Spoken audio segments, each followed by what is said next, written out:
The following podcast is a presentation of This Is Infamous. Listener discretion is advised.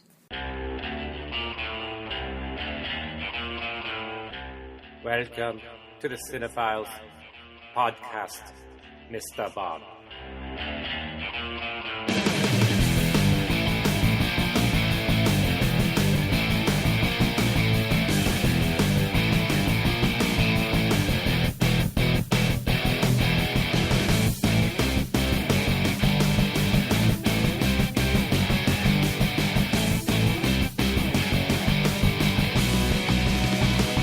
Stop waving that piece of junk at me.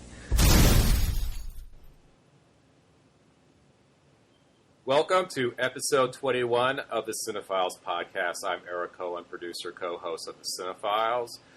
Before we start our usual discussion, I have Andre Joseph online. Mr. Joseph, say hello. Bonjour. Co-host of the CineFiles. We also have Jeffrey Galashaw, producer, host of Unfinished Business, co-host of the CineFiles. Naganooch! Jeffrey, you've been on vacation this past week? No, I have not. You haven't, but it seems like you're doing a lot of stuff like you were on vacation. Yes, which makes it always that much harder to go back to work.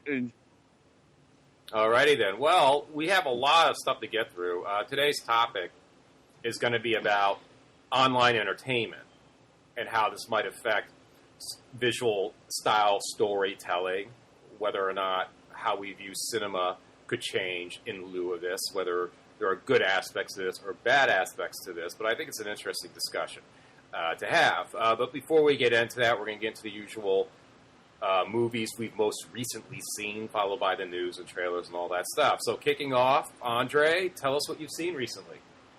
Okay, well, I finished the Evil Dead trilogy with Army of Darkness. I saw Mission Impossible Rogue Nation in the theaters.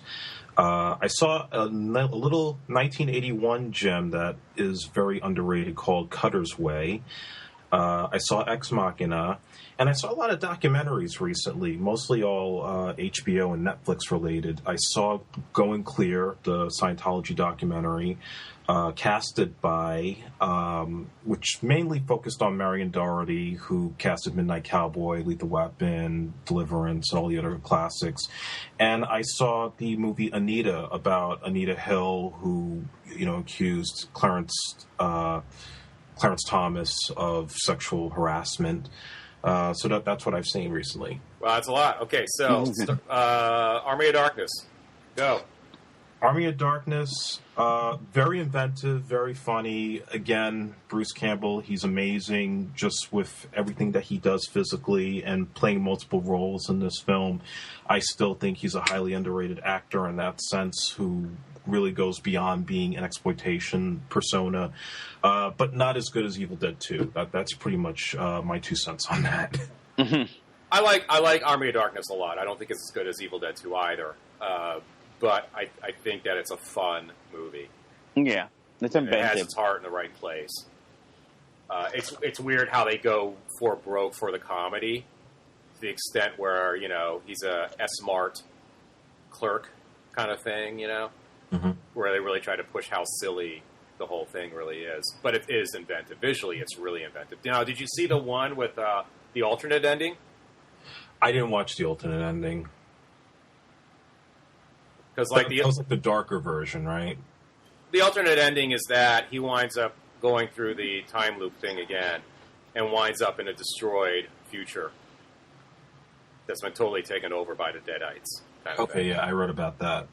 Well, what I liked about Army of Darkness was how it kind of recaps Part 2, but totally recast the girlfriend role with a cameo by Bridget Fonda instead. Right. It's so weird.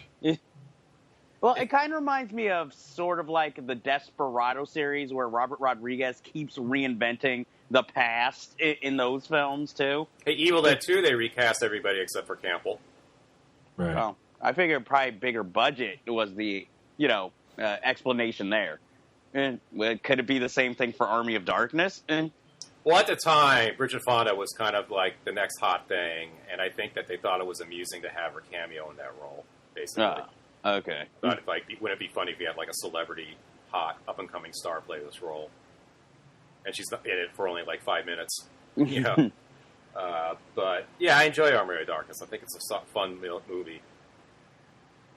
But yeah, and then the next one was you saw Mission Impossible. Yeah, Mission Impossible Rogue Nation.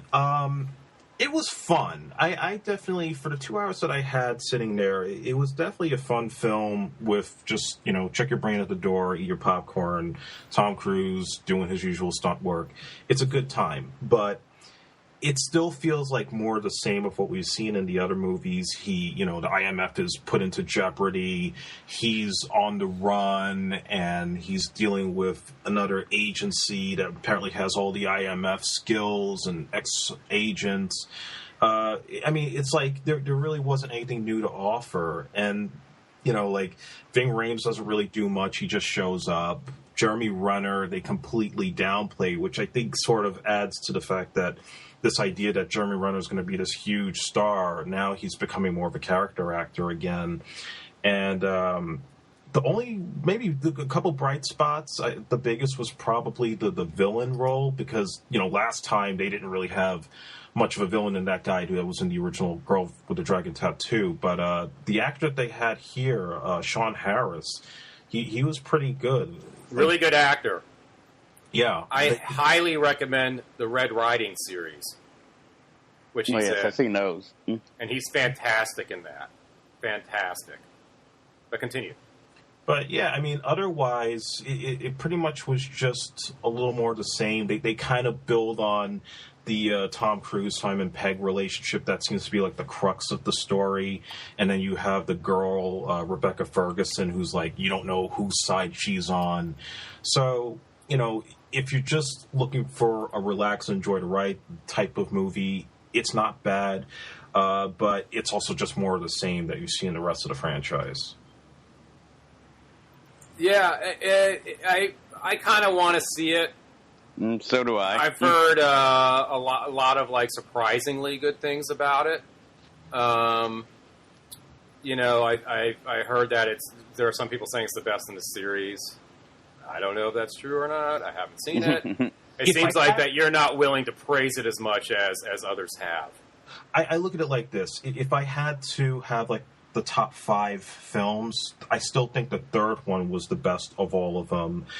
Then Ghost Protocol, then the first one. This would be like number 4, the current film, and then the weakest is clearly 2.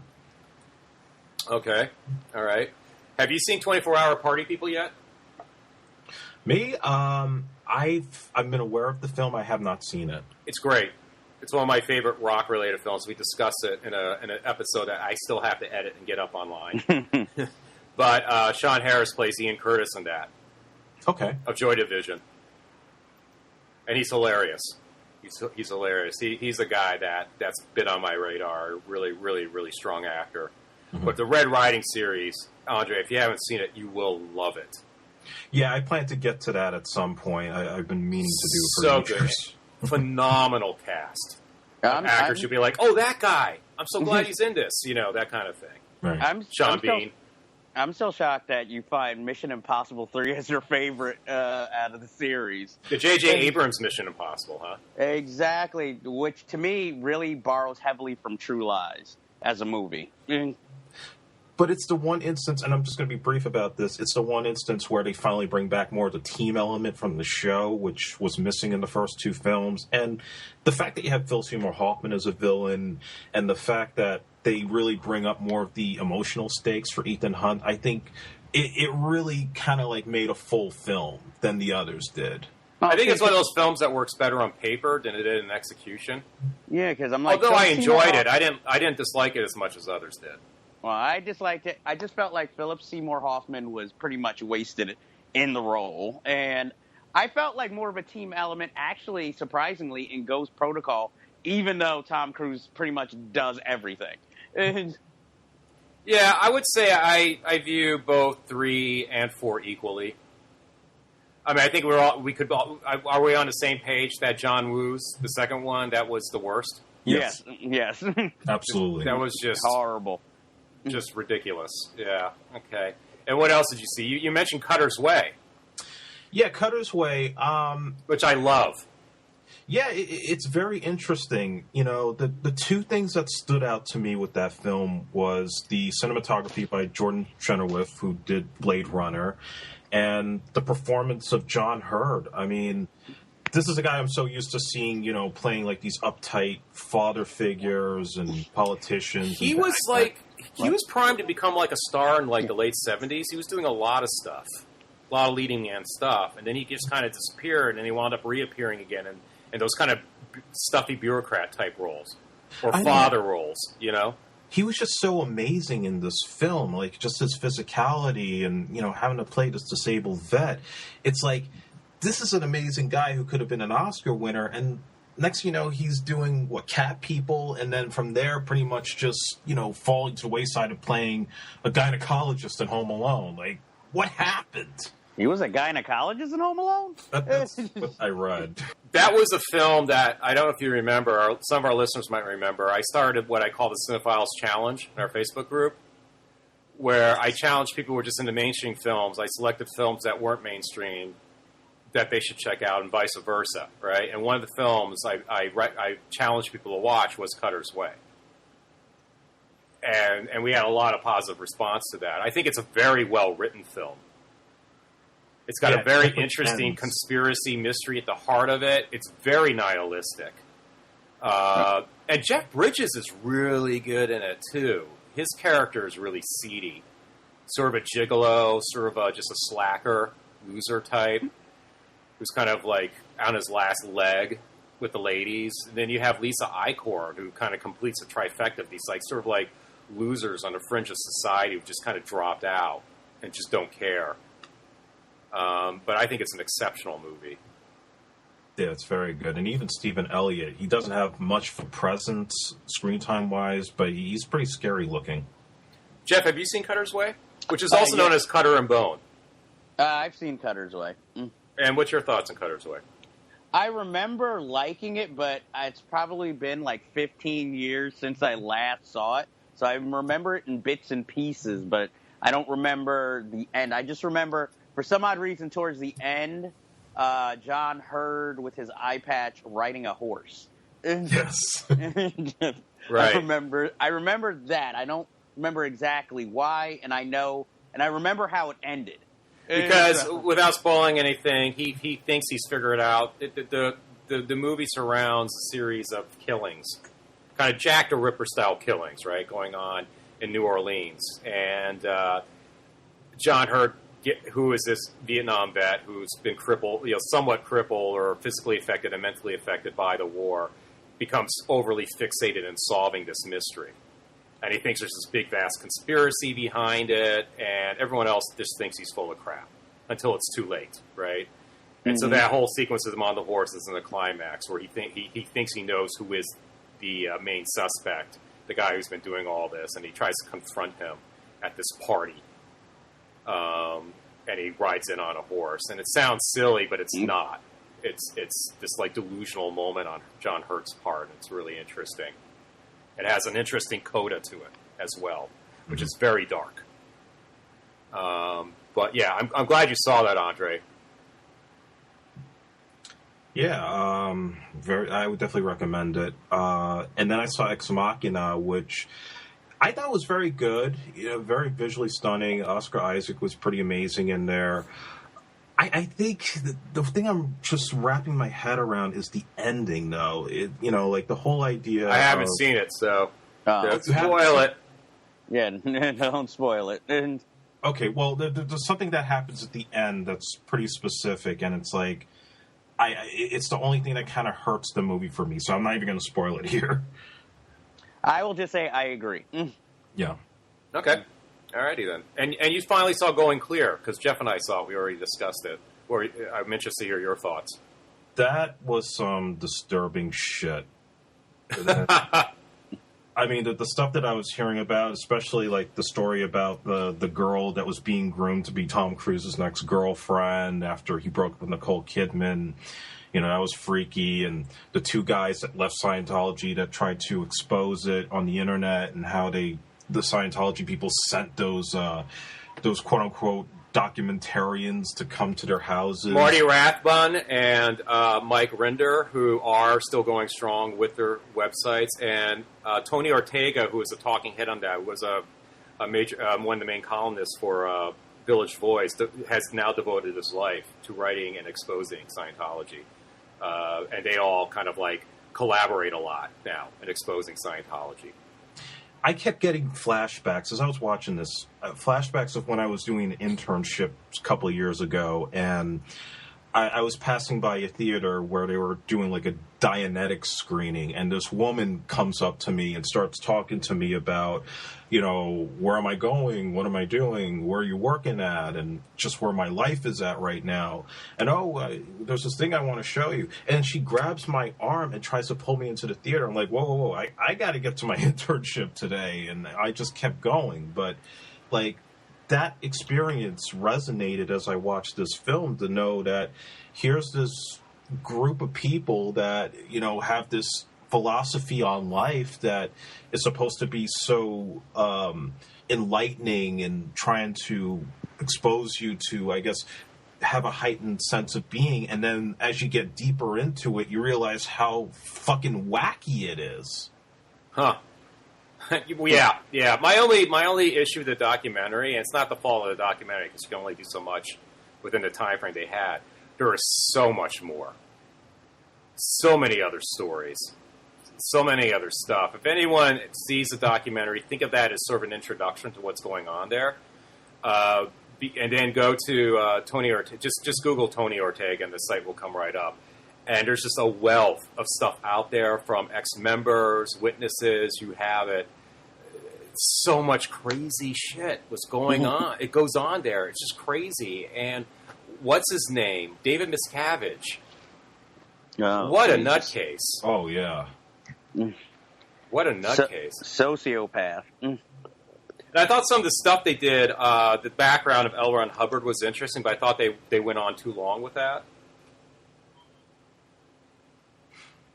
I would like to have known more about the politics of making Scientology into an official religion that could be tax exempt. Right. Well, apparently they blackmailed the government, the IRS, into getting that tax exemption, which is really funny. So it paid off in the long run. Well, they need to look into it again. And you saw, and what else did you see besides what we just mentioned? Because I'm sure, like I was like throwing out titles that you mentioned that I remembered, but you brought up a lot. So what else? Yeah, the last two, casting by, which was an HBO documentary from 2012 about essentially casting directors, but it mostly focused on Marion Doherty and Lynn Stallmaster. Lynn Stallmaster, he cast Superman and a number of other different films. I can't remember off the top of my head right now. I think he was partially responsible for discovering John Travolta, but most of it is on Doherty, who, you know, found a lot of the great actors that we look up to today from the theater. Guys like Pacino, De Niro, Dustin Hoffman, and the list goes on and on.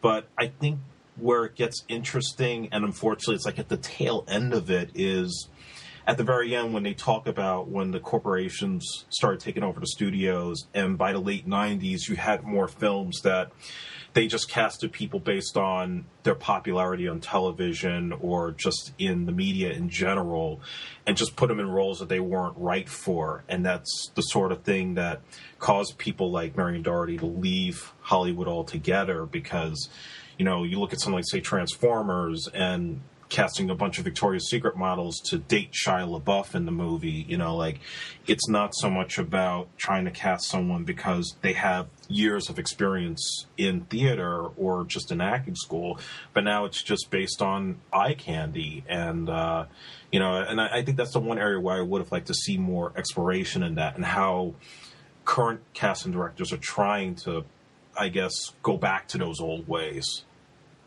I think I saw half the documentary when it was first aired, and I need to go back and rewatch the whole thing from beginning to end.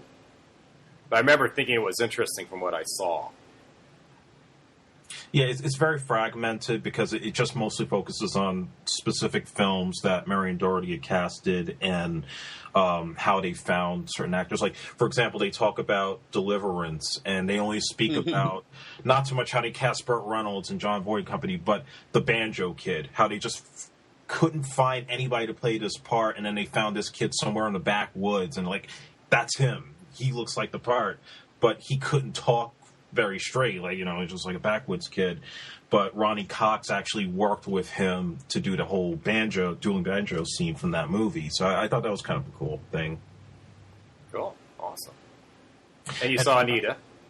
Yeah, Anita. I don't know how many young listeners we have on our podcast, but Anita Hill was the attorney advisor to now current Supreme Court Justice Clarence Thomas.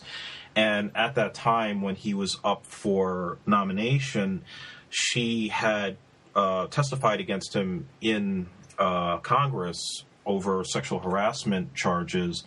And, he ended up going through because I guess there was a lot of diverse polarizing thoughts of whether she was delusional about it or not. And the documentary pretty much shows what led up to that moment, her life after that with all the controversy, and then how she became this hero for women's rights and, just anti-discrimination against sexual harassment in the workplace, or however we want to say it. So it's pretty straightforward. It reminds me so much of the whole Bill Cosby thing right now, just these accusers coming out and having, your section of people that believe in the accusers, and then your section of folks that think there's a hidden agenda. And that's kind of like almost what was happening back in 1991. Race came into play as well, didn't it? Yes, heavily. Because, Clarence, it was this weird thing because Clarence Thomas is black, but he was right-wing or conservative. And you had this African-American woman speaking out against him. And the political machine, the media backing that, were sort of, turning her into a pariah, so to speak, this like crazy woman. Well, and also Clarence Thomas also used, I guess, race a lot in the trial, saying, how did all these white senators have the right to judge him? And plus, George Bush really wanted him to go into the Supreme Court, so I'm sure that had a lot of heavy influence back before they really started questioning the president as much as they seem to more modern times. To clarify, I just want to remember, was this George Bush Sr. or George Bush Jr.? George Bush Sr. That's what I thought. And Clarence Thomas is on the Supreme Court to this day. Yeah, but it's nice to see that through the documentary that Anita Hill still kept on going, even though, at the time her career was kind of ruined. But she ended up being okay and successful in her own right because it gave her a cause after this whole debacle happened to her and questioning of her character. So you've seen the documentary as well? Yes, I have. Okay, yeah, I want to check that out. Another one on my radar. Have yet to see. What else, Andre? That's it. All right, Jeffrey. Yes, I've seen quite a bit. I'll, like Andre, go through the titles first and then just go on to try to be quick with the reviews.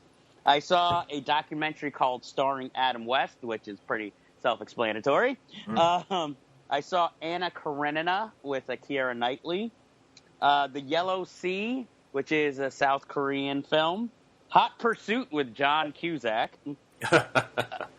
Trouble in Paradise, one of Ernest Lubitsch's early films. The Maze Runner, which I think I've discussed before. I just happened to watch it again. I saw it months ago. Okay. Vanya on 42nd Street, I got to see. White God, and ACOD, Adult Children of Divorce, the WOLFPACK, and I went to a certain movie event that I'll wait till we talk about it to reveal the title. Okay, so let's get started. The first one.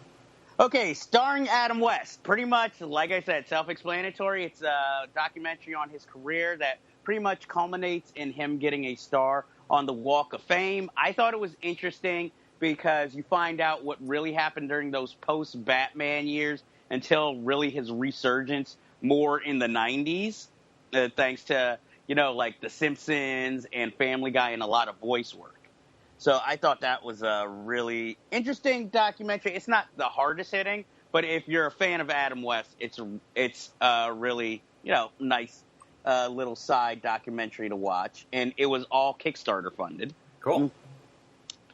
Anna Karenina with Keira Knightley, directed by Joe Wright, who directed Atonement and Hannah. Mm-hmm. I really enjoyed the film, and I don't particularly like period pieces, but what I thought the director did that made it stand out was that it centered more around Anna Karenina taking place all on a theatrical stage. Yeah, he does a very what I call a Brechtian technique. Bertolt Brecht was this famous playwright. He wrote the Caucasian Chalk Circle, and one of my favorite all-time plays, Threepenny Opera. Mac the Knife. That song, Mm-hmm. Mac comes from that play. And he ran a theater company called the Berliner Ensemble. This was in Weimar, Germany, pre-Nazi takeover, right? And then he wound up migrating to the United States, trying to become a screenwriter unsuccessfully because he didn't really speak English very well. But the thing is that with what you talk about Brechtian conceit, Brecht had this theory that when you produce theater, you only show what you need to show in terms of props, sets, and stuff, and then that kind of turned into this thing where to be Brechtian means you break the fourth wall, you show the artifice, kind of like what Lars von Trier did with Dogville. Okay. And a sequel, that he made it very clear that what you're watching is fake, and so. Joe Wright does a similar thing with Anna Karenina, where it takes place in this like sort of Victorian era theater kind of thing, and it becomes a movie again, and then it stops and reminds you that what you're seeing is artifice, it's theater, that kind of thing. I thought it was interesting. I thought it was interesting. There were aspects about it though where it was sort of almost Bars Luhrmann-esque to me. It gets very surreal and a little over the top at times. Right, where it takes me out of the movie. I found it hard to invest in the characters a little bit. Well, I found it like more towards the second half of the movie that began to happen, where sometimes you're reminded it's theatrical, then you're reminded it's a movie, but it never feels like complete, like you can totally fall for it. It seemed like a turning point in Jude Law's career, where he's no longer playing handsome young ingenue men. No, here he's more character actor. It seemed like they played up his baldness even more in this film. Yeah. I mean, I wasn't bored. Yeah, exactly. And, it's another movie to me that shows, like, Aaron Taylor Johnson, who can be a good actor, but I find in his performances, he tends to let the costume do the work for him. Yeah. But this is a novel that's been filmed and refilmed and.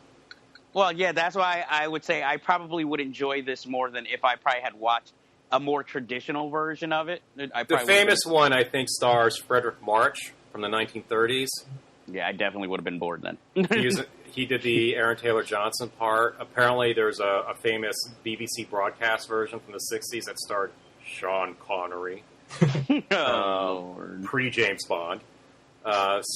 So there you go. Anyways, so what was the one after Anna Karenina? The Yellow Sea, the South Korean. It's kind of a crime film. To me, it's one of those sleeper films where you don't expect much and you're heavily surprised because it sort of turns into its own little epic, even though it stays small scale, but very violent. Did you like it?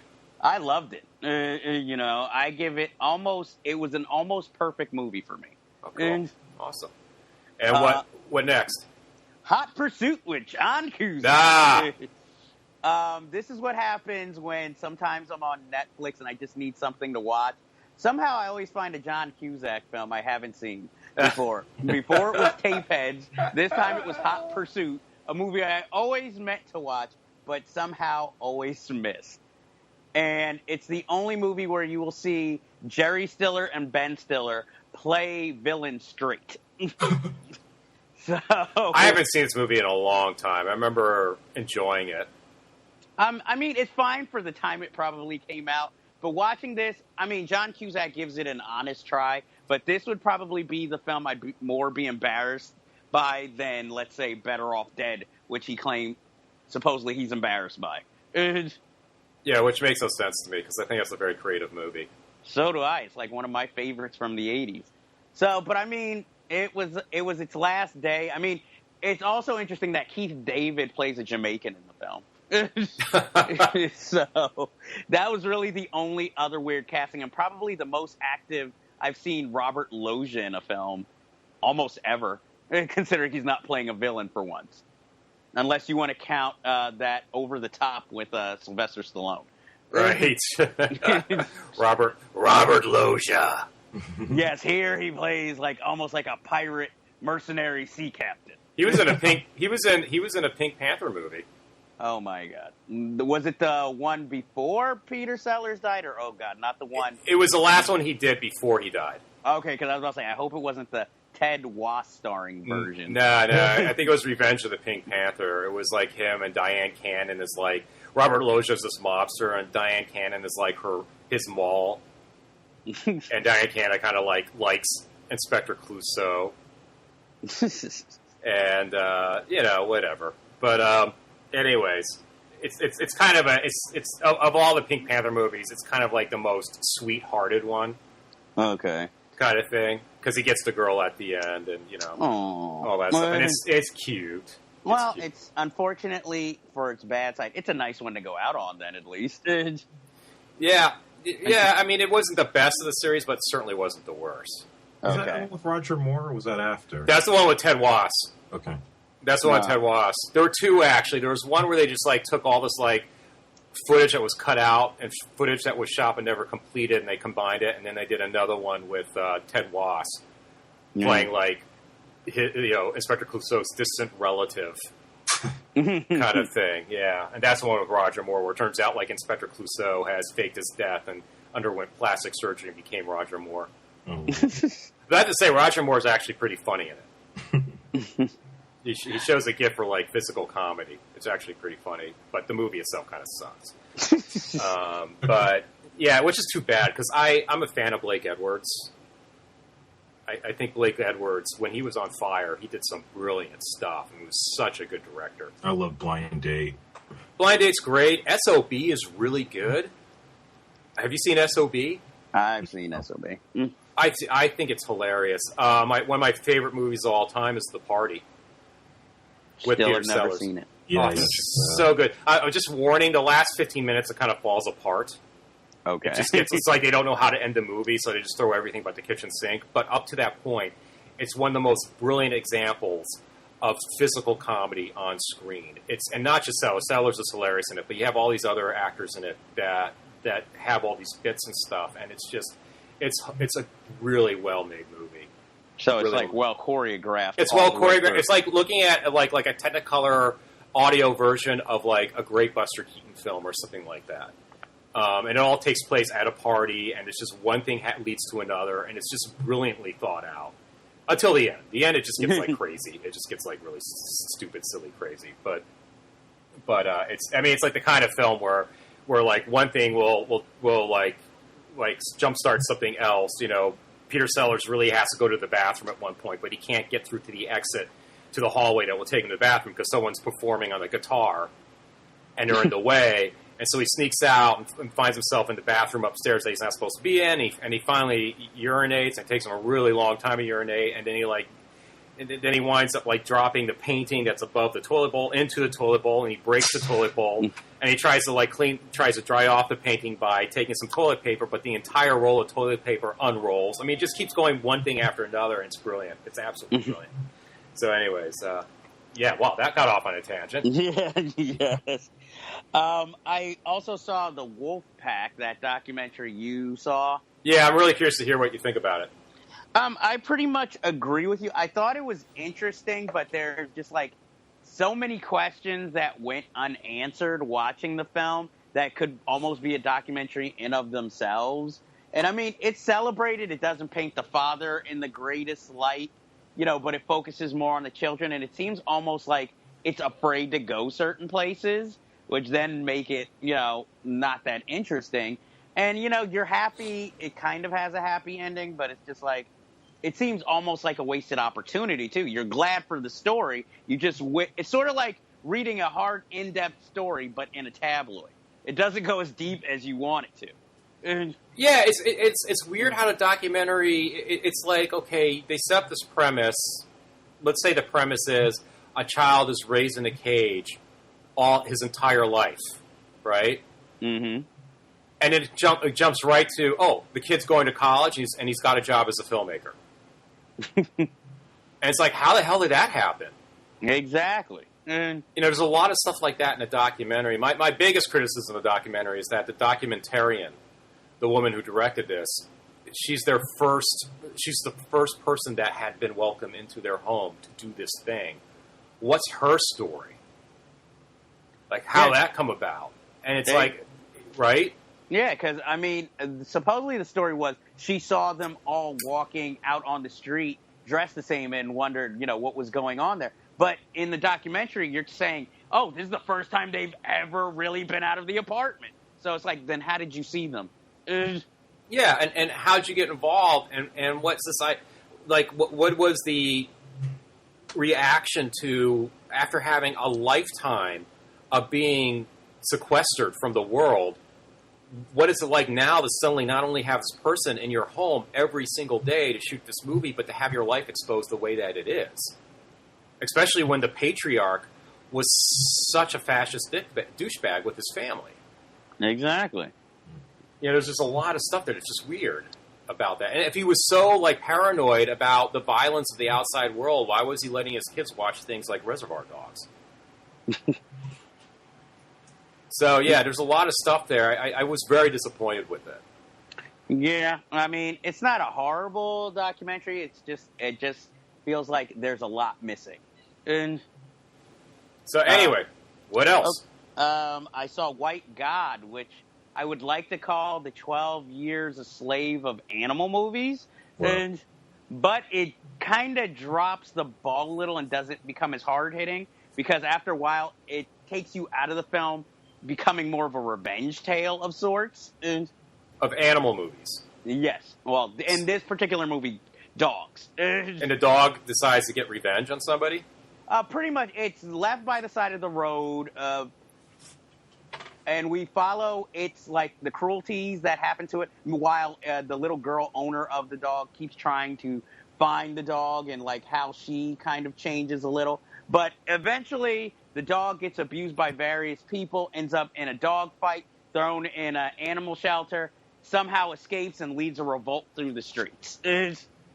But doesn't hurt really too many pedestrians, but specifically goes after all the people who's heard it and knows exactly where to find them. So basically what you're describing is Benji, the Revenge.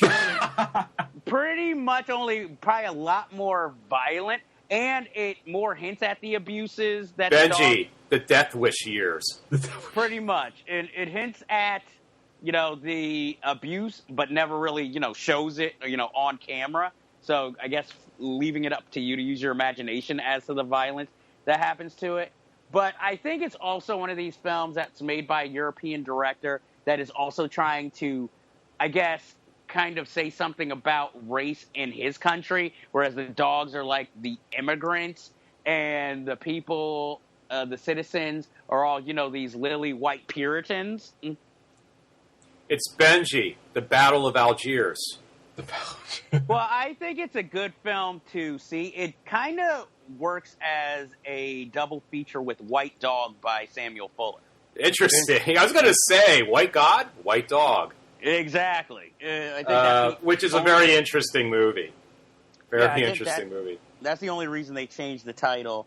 Probably the most messed up movie Chrissy McNichol was ever involved in. Oh, Lord. Well, considering she didn't have the longest film career, yes. It's also probably one of the few times Paul Winfield got a strong lead character role, too. Really? Yeah. Have you seen White Dog, Andre? No. Do you know what it's about? No. It's about a dog that's raised to be racist, basically. Oh, I heard of this, yeah. Yeah, and through the rest of the film, it's Paul Winfield tries to deprogram it when Christy McNichol finally realizes that the dog happens to hate black people. I just want to see, like, a sequel to Cujo But make it like Terminator 2 Judgment Day, where the dog comes back as a hero. Oh, I was going to say, you could watch Man Bites Dog with dog as robot. Yeah, I just had this image of, and subtitles are, "Come with me if you want to live." Yes. But to just quickly go... Make that movie, Andre. I'll get D. Wallace right away. I'm telling you, this could be your breakout film. Yeah, why not?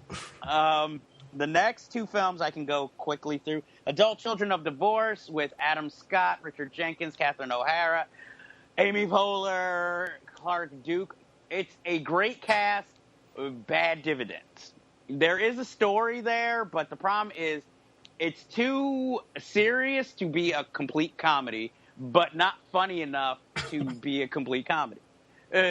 So it needs a killer dog. It needs something. I think it tries to style itself It needs like a dog out for revenge. It seems to want to be a film like of the 70s that could handle comedy, drama, and be more character related, but...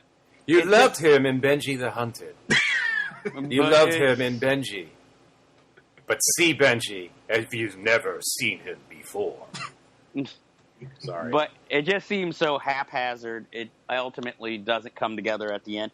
And Ernest Lubitsch's Trouble in Paradise. I haven't seen that in a long time. I liked it. I could see, why it's considered a classic and the Lubitsch touch.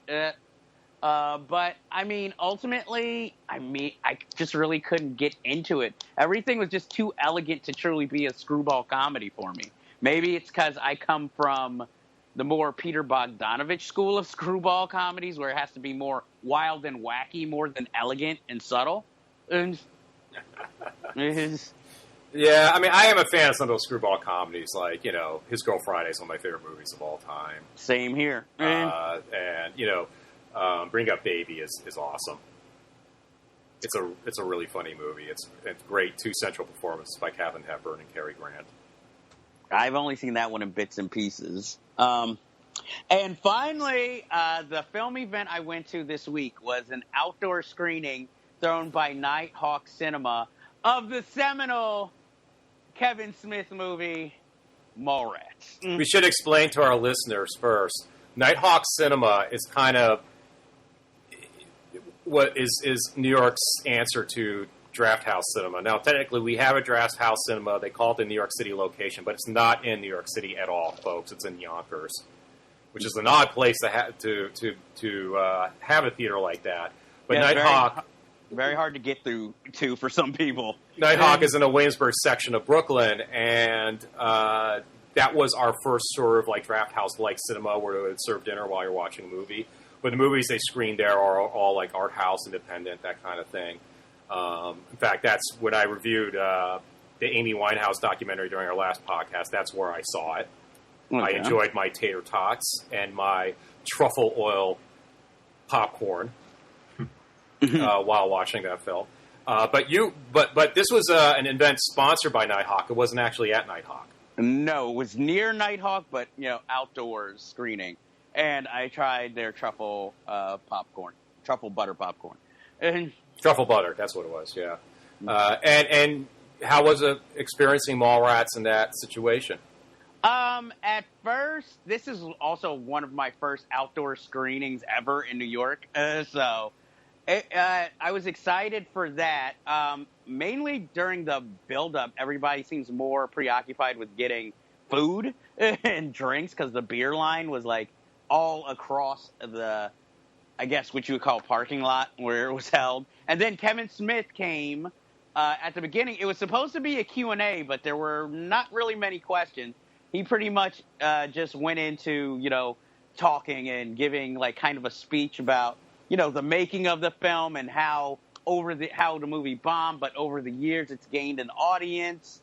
And, he's just shocked that so many people came out and showed love. And he talked about his experience at this year's Comic-Con, having, and all the new Star Wars films coming out. But, he seemed truly, humbled by everybody coming out to see this film. Because even the vendors ran out of food because I guess earlier in the month they had shown Billy Madison, and they said that the crowd was only like 1/10 this size, and who came out to see it. Oh. So it was so for me, also as a Kevin Smith fan, as we all know, it was like a very emotional experience because just seeing so many people who appreciated the film, and I had been one of the people who went to see it when it was in theaters twice, actually, and it was like one of my first rated R movies that I went to, that I could actually buy the ticket to myself, having just turned 17 when it came out. So from going from that to a near empty theater when both times I went to go see it, to just seeing, 20 years later, which reminds me of how old I am, unfortunately, how many people discovered it, because it's also the film, I think, that a lot of people discovered Kevin Smith with, as it was more mainstream and not as indie like with Clerks. This is a question I have, though. Oh, God. Okay, since you saw it in Williamsburg, yes, Brooklyn, would you say the people watching it were actual fans, or were they watching it because it was ironic, being as it was probably a predominantly hipster audience?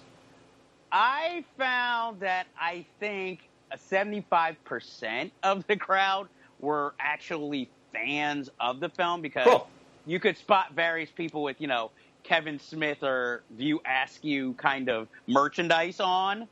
Right. But also, I would say, 10% of the crowd left soon as he left, too. So it was like they were just there to, I guess, for the Q&A or just to see him.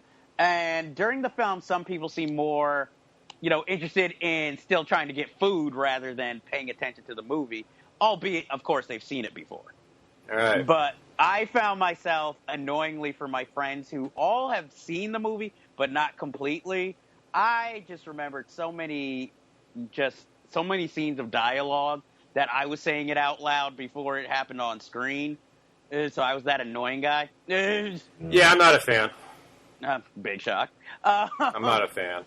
Sorry. But, I mean, watching the film, I still love the film, but you can also see watching it now how instantly dated it is also. Because it is just so 90s and all over the place. Andre, what are your thoughts on Mallrats and the whole View Askew universe? I enjoyed those films when I was in college, especially Mallrats, Dogma, and Jay and Silent Bob Strike Back.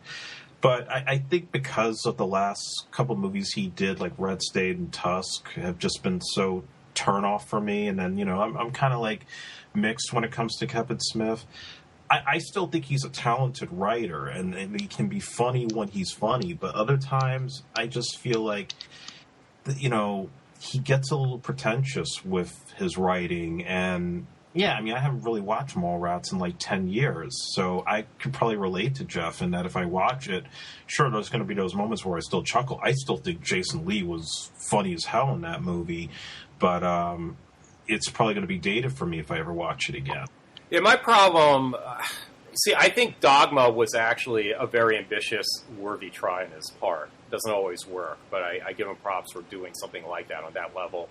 I used to hate Chasing Amy, having revisited it recently. I'm saying recently, maybe 6 months ago. I was surprised at how much I liked it the second time, more than I did the first. It actually wasn't as bad as I remember it being, and it wasn't as overly simplistic as I remember it being. But I still have this... My issue with Smith is that I understand he has his fans. I understand that this makes me a bit of an anomaly. But I don't get what is so funny about his stuff. I don't get why Jay and Silent Bob are funny. I don't get it. I don't get why someone saying, shit, fuck, poopy, all sorts of stuff is funny. I don't get that. I don't get why Kevin Smith thinks saying really rude, vulgar shit to a girl is amusing to a girl. I don't get that. It's like this weird universe, kind of like Quentin Tarantino, where everyone talks the way that he wants people to talk because that's the way he talks. Mm-hmm. That's the gist I get from Kevin Smith's film. He has this fantasy of wanting people to kind of bend to his will and live in the world he lives in and talk the way he likes to talk. When it's not real, it doesn't feel true to me. It just feels like he's just pandering to his fans and the fan base. I'm not including you, Jeff. Okay. They kind of drive me crazy, too. All those View Askew fans are so rabidly devoted to Kevin Smith to the point where it's sometimes irrational, you know? So there's a lot of stuff there that kind of just ruins it for me. Okay. I respect this place in independent film. I don't have a problem with clerks that say someone like Mike Foltz did. Oh, You know? yes, that's well documented. But it's like, but he keeps repeating things like he thinks this is what we want to see. Oh, Jay and Silent Bob, they're so popular. Guess what? They're going to be in my next movie. Oh, joy! I love Jay and Silent Bob. Well, yeah, your fans do. But I don't think it's funny. I think they're annoying as all hell. And I'm just tired of the Star Wars references, man. It's played out now. It's the same fucking joke every single time. Silent Bob remains silent throughout the entire film, and in the very end, when he speaks, it's words of wisdom. Every single fucking time. It's whatever. That's my rant. Sorry. It's okay. And I don't, it's weird because I don't dislike Kevin Smith, although he got really weird last decade. I do think he's a really good raconteur. I think he's great, when he tells stories. I think he can be very entertaining. That's when he's at his best, I think. But having said that, anyway, so those are my thoughts on Kevin Smith. Okay, well, I mean, that's pretty much it, thankfully, on my whole movies and my Kevin Smith experience. I'm always just going to be a fan. My thing is, it's hard at times being a Kevin Smith fan because it seems like you have to defend your view for it. It's sort of like somebody saying, I respect your movie opinions except for that one. That's where your weakness shows. For some people, with all due honesty, it's like being a fan of Adam Sandler movies and having to defend your reason why. I unfortunately fall into the early Sandler camp, not the later Sandler camp.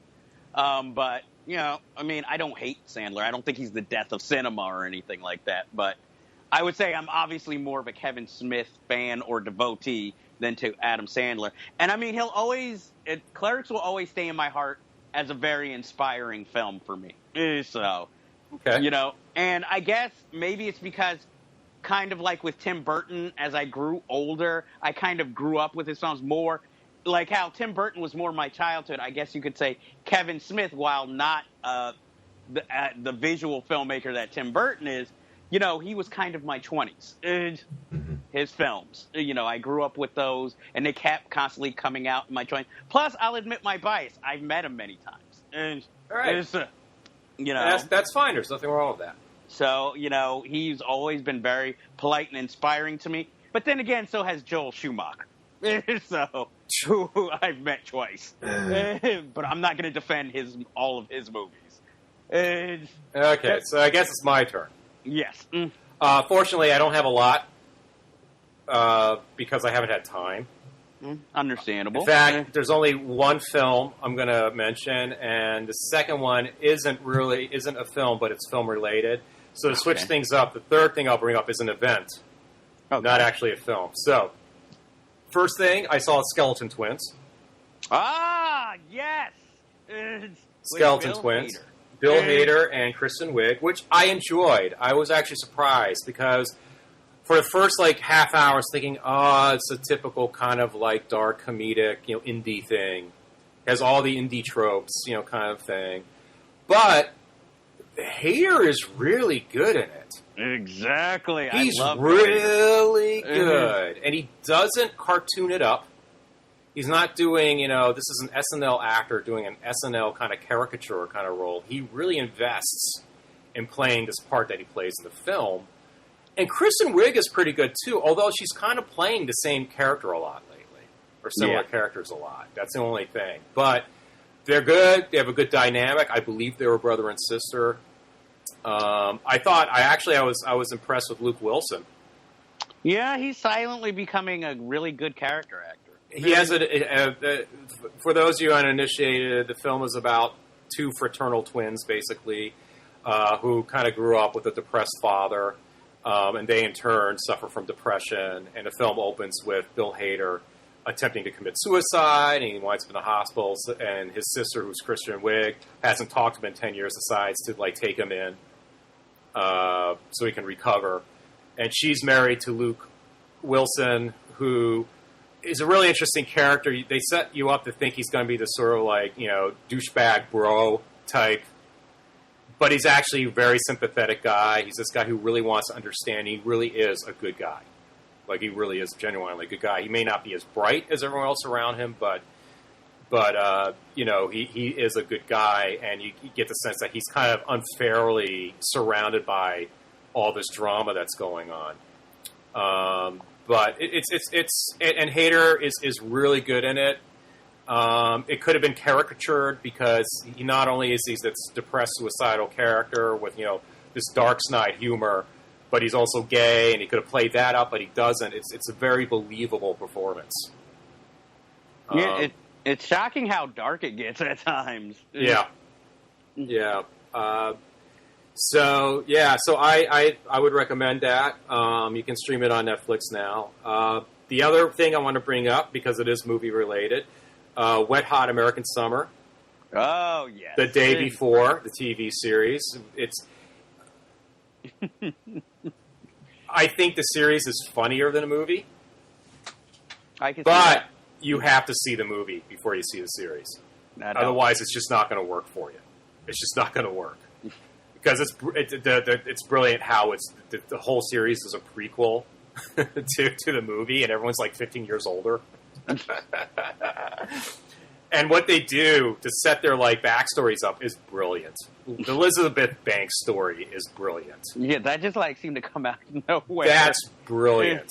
That's brilliant. And there's a moment, the moment where I was like, I was choking with laughter was, and I'm barely spoiling this, was the moment when Janine Garofalo confronts John Hamm.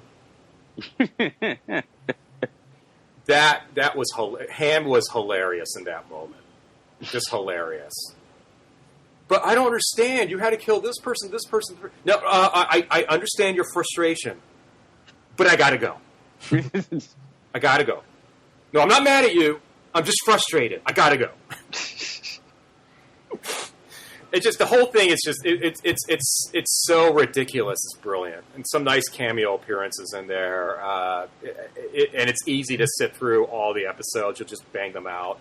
Yeah, and you'll barely notice times going by. And the irony behind the whole thing is that everybody looks considerably older, except for Paul Rudd. Paul Rudd looks almost exactly the same. It's like he's got some sort of deteriorating, aging painting hidden in his house or apartment or something in the Hollywood Hills, right?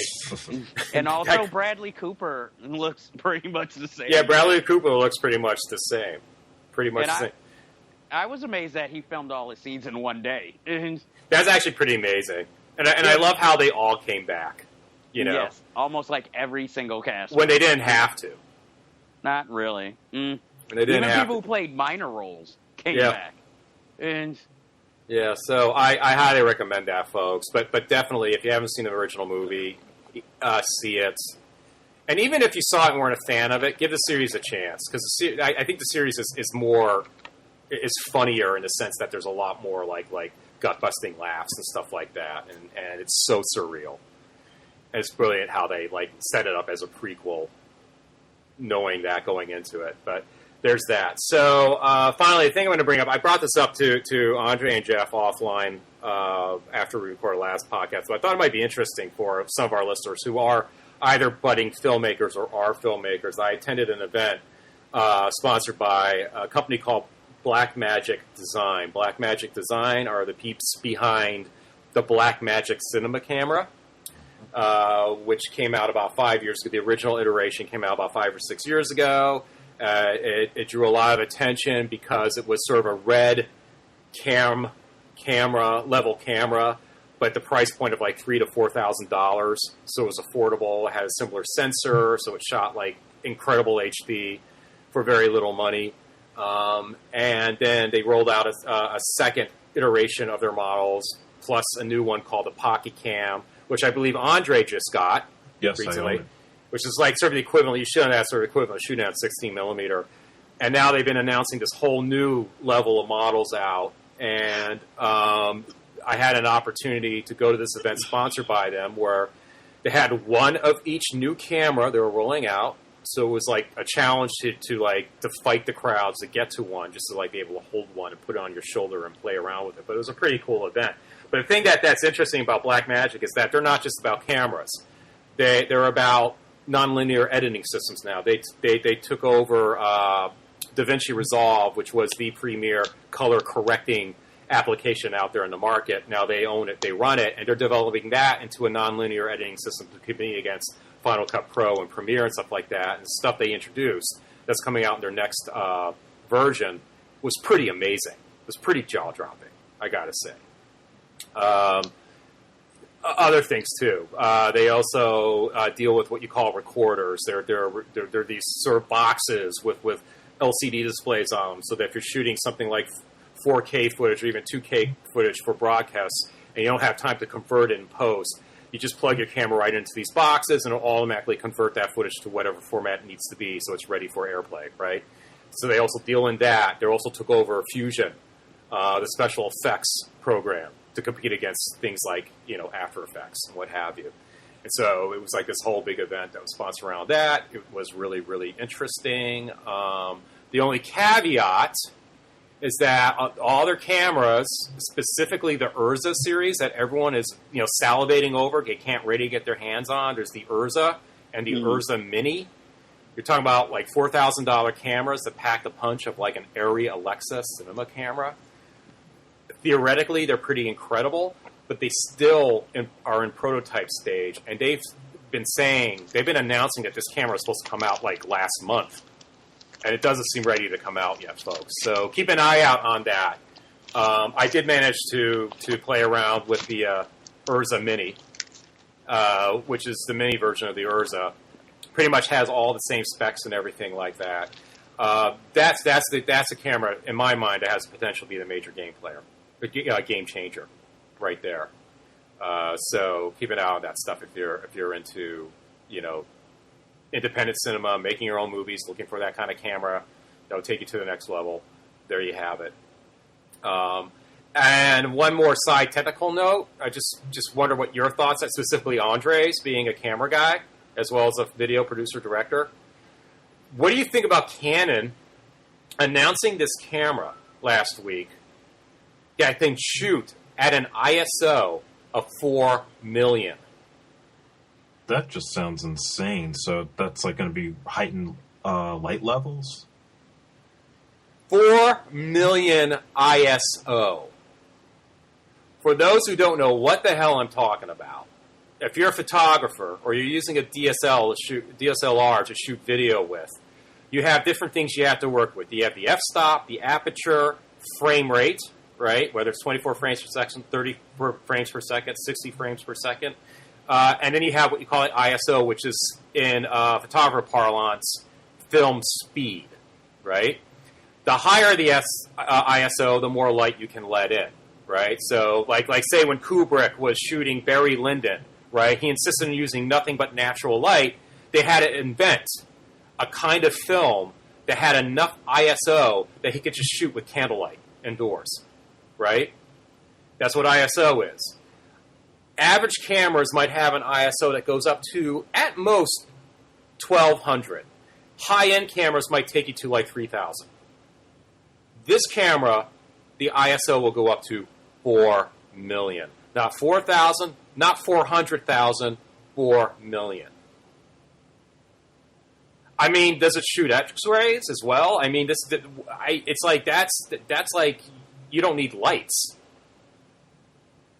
Now, the question that's going to be on everyone's mind is, but what's the film quality? Because the higher the SIO, the grainier your footage looks. Yeah. So it'd be interesting to see, once the camera goes out there, if anybody will shoot with it and see what, test it and see how that looks. Keep in mind, folks, though, before you think it's too exciting, the camera is going to retail for $30,000. And it's a very small camera. It's like 4x4x4. So yeah, they're saying you can use it in professional shoots and stuff like that, but it sounds like they're pushing it for the security cam market, so to speak, which makes sense. But who needs that much ISO? I don't understand.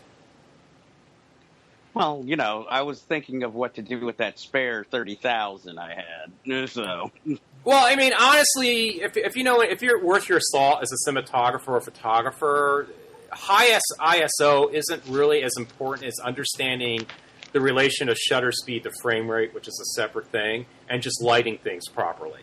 And then you get into, like, sensor size. That's a whole other thing. We're dealing with sensor. If you're dealing with, like, a half sensor or a full-frame sensor, and it really depends on the size of the pixels. And apparently this new Canon camera has incredibly large pixels, which allows for that much light to come in. That's why they can stretch it that far. But we'll see. When it comes out, we'll see how it looks. But that's little stuff I thought I'd throw out there for all you tech heads out there, filmmaking fans, all that stuff. I thought that might be interesting. So that's it from me. Moving on to news. Everything okay there? I heard something drop. Oh no, I just moved. All right, so let's talk about news. There's a lot of it since we last podcast. I'm going to start off with the most recent kind of controversial statements made by Josh Trank, director of the latest Fantastic Four movie. Oh, yes. To oversimplify the tweet he put out there on the internets, he was basically disowning his current movie by saying that the film that came out wasn't the film that he intended to make. If he was allowed to make what he wanted to make, it would have been so much better, that kind of thing. And then that tweet disappeared. And so there was a lot of discussion about whether or not he was the one being the douchebag and crying sour grapes and all that stuff. There's others out there saying, yeah, man, stick it to the man. The studios suck, that kind of thing. Well, I'm just shocked that if he did do it, that he did do that, because that kind of does seem like it would guarantee that no studio would trust you after you did something like that. Well, the rumors surrounding the gossip behind Josh Trank is that apparently stories are on set. He's kind of a problem filmmaker. Okay. In terms of personality, this might go hand in hand to why he was initially announced to do a Star Wars film and then he was taken off of it. While he was in production with Fantastic Four. They're just rumors, folks. But you have a lot of people in the industry that are talking about this. You just, go out there, Google it, look it up. It's easy to find. But it's interesting. I don't know. I'm not easy. The subject of the ethics of, like, speaking out against the movie just before it's due to be released. Yeah, it's not like we're dealing with, like, Brazil level of tinkering, and that was the opposite because Terry Gilliam wanted the movie to be seen, right? Mm-hmm. Whereas Josh Trank just seems to be, like, fucking, shitting on it before it's even come out. And he's only doing it because the reviews were kind of mixed to bad. Mm-hmm. Yeah, it's a weird two-way street as I've been racking my brain around this. And, there's like, yes, there's the side to say this was a reboot nobody wanted, it flopped, hooray. But at the same time, it's like you have this filmmaker who's relatively young, who had done a movie where there wasn't a whole lot of studio control with Chronicle. Then he gets this huge tentpole film, and whatever happened, whether he got a little too in over his head and lost control of it, or if it was the case with the studio imposing things that were going against his vision, it ultimately comes to this point where you have to say that, I think in any case with the film, that it's always going to be like the filmmaker could be just as wrong as the studio. Studio could be even more wrong than the filmmaker. It really is just, there's two sides to the story here, and I think that's the tragedy in it all, more than anything else. Yeah, I agree. Go ahead, Jeff. Go ahead. No, you go ahead. That's all I was going to say. Okay. While speak, I haven't Jeff. seen the film. Go ahead, Jeff. Okay. While I haven't seen the film. No, go ahead, Jeff. How many times are you going to say go ahead? It's Saturday. I'm loopy. Go ahead. Okay, oh, you sure this is the last time you're going to say it? No, I'm sorry. I sort of got it. Just go right ahead. Okay. While I have Go ahead, Jeff. The people whose opinion I respect, friends of mine who have seen it, say pretty much what most reviewers say. The first half of the film, where it stays more character driven, kind of works, but the second half is where it all falls apart because it becomes a special effects spectacle where it's not needed. Again, I haven't seen it.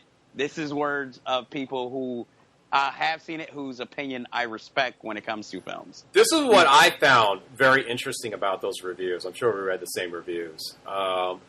Everyone is absolutely on the same page. 2/3 of the movie are really interesting, have a lot of potential, and it falls apart in the last third or something like that, right? Yeah. However, everyone disagrees on the details. Like, you'll have people saying, the best thing in it is Tony Kibble is Victor Von Doom. And you have people saying he's the worst thing in it.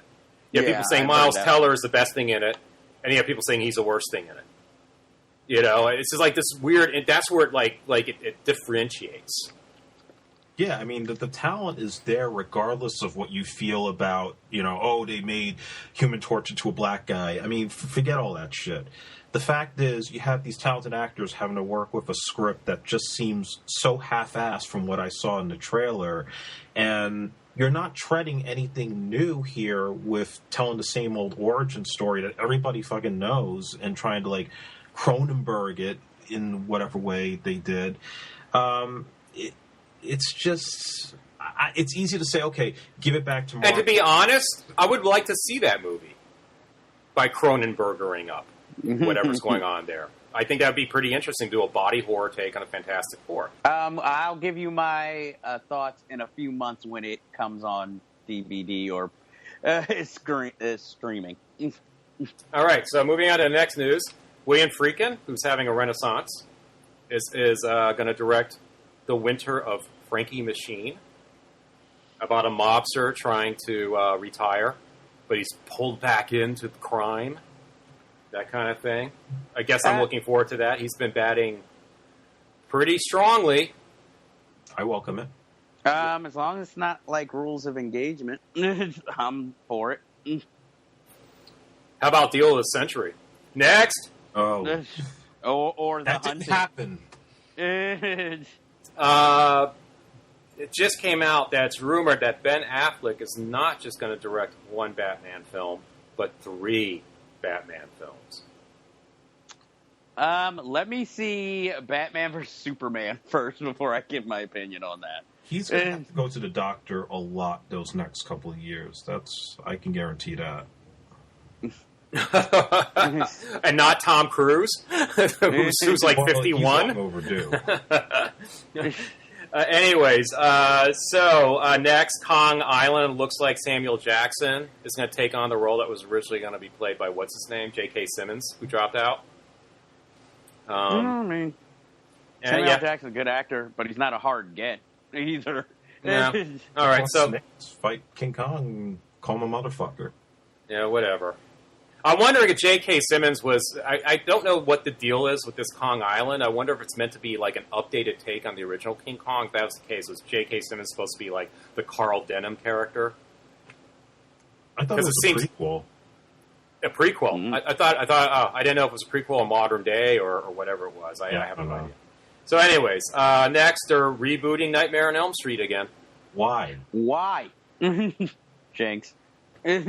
Because everybody wants one. Just like everything else. The last one bombed. What makes them think this is going to be any better? It's going to be a found footage Nightmare on Elm Street? The world demands it. And I mean, the last remake, nobody enjoyed even making the film. The world wants Nightmare on Elm Street reboots like they want Jay and Silent Bob movies. Next. Well, why? Well, I say do a digital reboot of all the Nightmare on Elm Street. Give it a facelift then, because those films are fine the way they are. Why don't they just do a prequel of Freddy before he became Freddy, like when he was kidnapping kids and killing them? That would be like a Todd Solondz film, only with violence. But that would be a good thing. It'd be artistic. It would be the scariest movie of the year if you watch one child murdering pedophile film this year. Wes Craven would come back for that. I don't think so. Even he'd be like, whoa, this is too heavy for me. No, you could get Michael Haneke to direct it, though. I'm just still trying to wrap my mind around the idea of a Todd Solondz directed Nightmare on Elm Street movie. Would Dylan Baker play Freddy? Pretty much, he has to look before the burns. Okay. Oh, well. Anyways, moving on from that, because I have nothing more to say about that. They're gonna come out with an extended version of Hobbit, The Battle of Nine Armies, and if it's extended with the extra stuff, there's a chance it'll be rated R. Well, I haven't watched that trilogy, so. And I just think it's interesting that what started off as a children's tale has turned into this big epic thing that could become, in the end, rated R. But there you go. They're just reaching too far. Just like Benji, the Revenge. So moving on. Ready Player One has a release date, Jeff. Yeah. Ready Player One. I'm still holding out hope. All right. That it will be good. Anyway, so next item. This I find incredibly fascinating. Incredibly fascinating. Day the Clown Cried is going to be inducted into the Library of Congress and will be available for public audiences, consumption, whatever, in 10 years. Maybe Jerry Lewis feels he'll be dead by then? I think he will be, because he's like 89 years old. Yeah, so maybe he's like, well, I don't have to talk about it. I'll be gone. Then you can see it. Because that, my friends, has a fascinating history behind it. Fascinating history. If you're a film fan who's worth their salt, you know the whole story behind this. It's the stuff of legend. We discussed it in our, remember the episode we did on films that could have been, whatever we call that episode.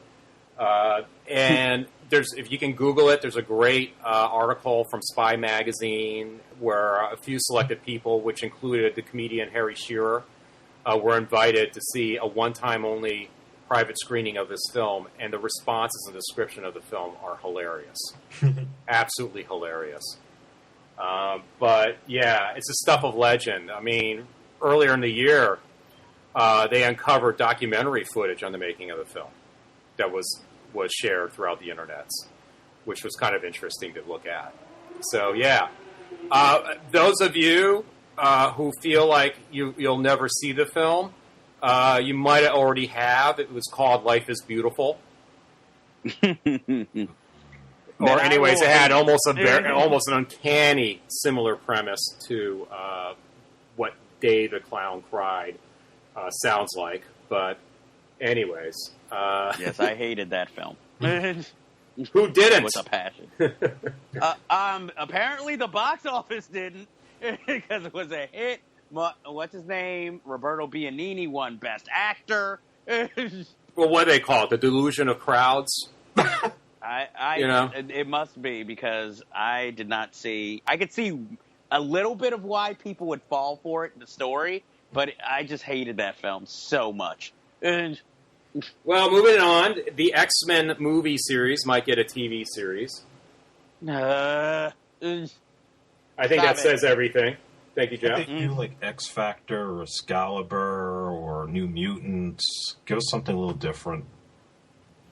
Well, speaking of which, we're going to get 2 new Bad Boy movies. Bad Boys. Yay! Really? Yes, that is my guilty pleasure that I don't feel that guilty over. All right. Okay. I like those movies. But there's a lot of questions for that, though.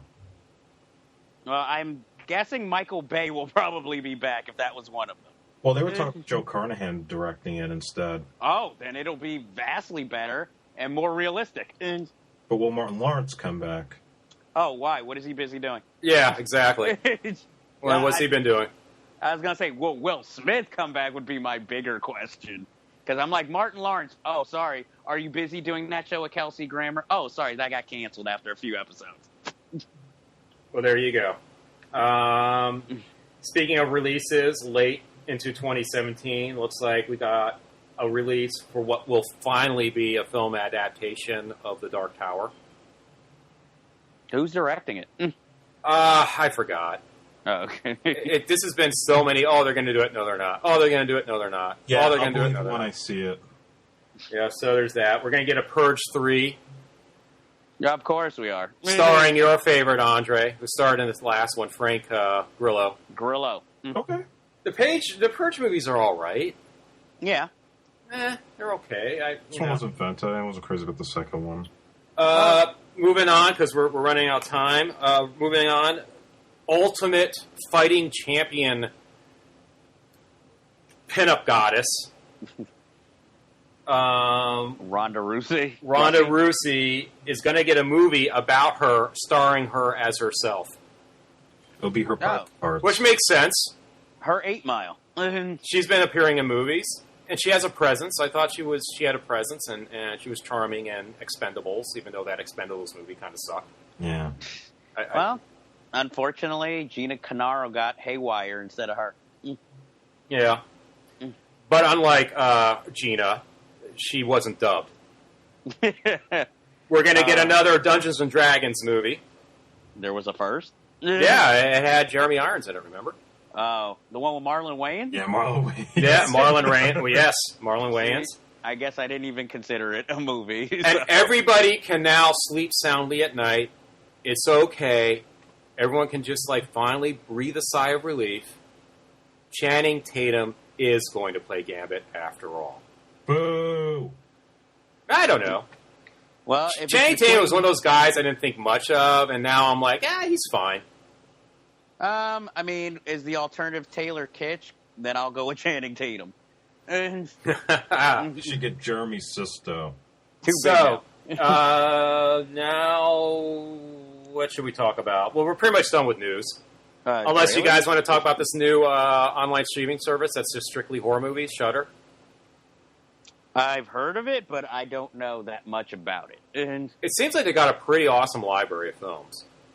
They're doing a whole Mario Bava retrospective, which Black Sabbath is one of my favorite films of all time. We discussed that in our anthology horror film episode. But actually, that's a film I saw recently. My God, now I'm blanking out. One of Mario Bava's films. It's this weird kind of gothic period piece horror film he did that Martin Scorsese claims is one of his favorite horror films. Oh God, how can I forget this? I have to do some creative editing once I'm done.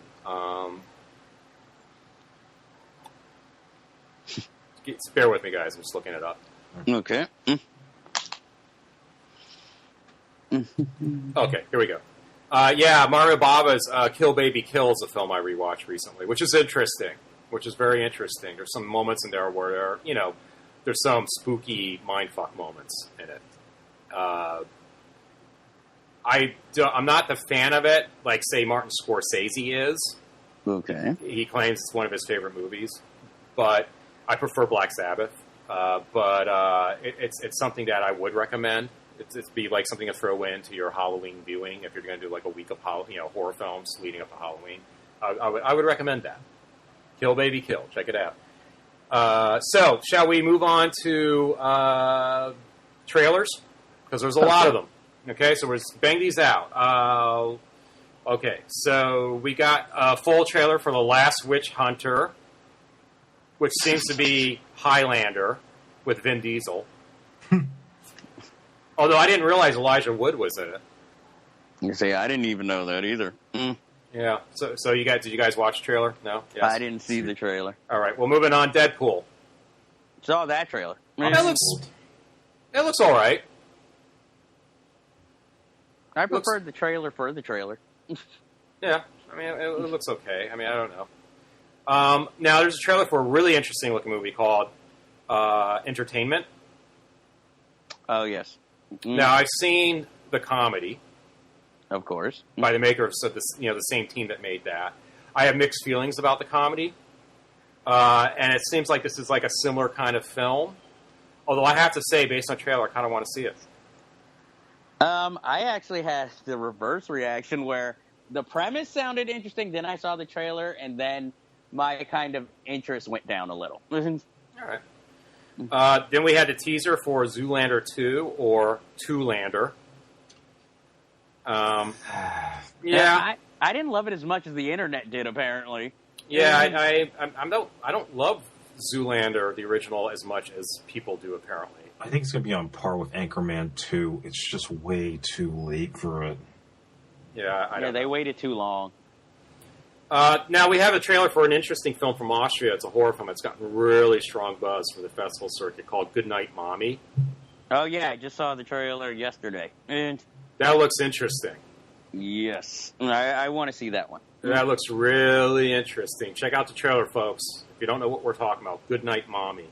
Then we have this trailer for The Night Before, a.k.a. Hangover 4, maybe not, with Seth Rogen, Joseph Gordon-Levitt, and Anthony Mackie. Oh, that looks like a piece of shit. It looks like one of those Funny or Die parodies of a movie trailer. Yeah. I was shocked it was a real film. I'm like, oh my god, are you kidding me? This was not the reunion I wanted. Seth Rogen and Joseph Gordon-Levitt to make. Elijah Wood's on my mind for some odd reason. And Anthony Mackie, well, I can understand it's a paycheck. Well, it doesn't look like anything you haven't seen before. So moving on. I want to burn the negative of that film already. Black Mass, the Johnny Depp movie where he plays Whitey Bulger. Can I just ask whom Jack Nicholson's character from The Departed was inspired by? Go ahead. I want to ask you two a question. Am I the only one who thinks that Johnny Depp's contacts makes him look dead-eyed? He looks like Zombie. He looks Johnny like Depp. vampire. Or one of those characters in those Robert Zemeckis animated films. And I don't know what is more distracting to me. His weird zombie look. Because you look at pictures of Whitey Bulger, he doesn't exactly look like him with all the makeup and everything. He might as well just look like himself. Or the fact that it seems like Scorsese light. Or the fact that it's overstuffed with actors. Oh my god, it's like one of those parodies of a movie trailer. Where it's like it's got Joel Edgerton, it's got Benedict Cumberbatch, it's got this guy, it's got that guy, it's got this guy, all this stuff. It's just like, I'm waiting for Alec Baldwin to show up, I'm waiting for, all these other people to show up that we don't even know about yet. He looks like the guy, like his character in Fear and Loathing in Las Vegas got bitten by a vampire and then starts taking guns and killing people in Boston. Yeah, he kind of looks like one of those mutated characters from the Omega Man. I just hope this isn't like Blow, where you have high expectations, a good story, and then it's just like, oh, okay. Who's the director? Scott Cooper?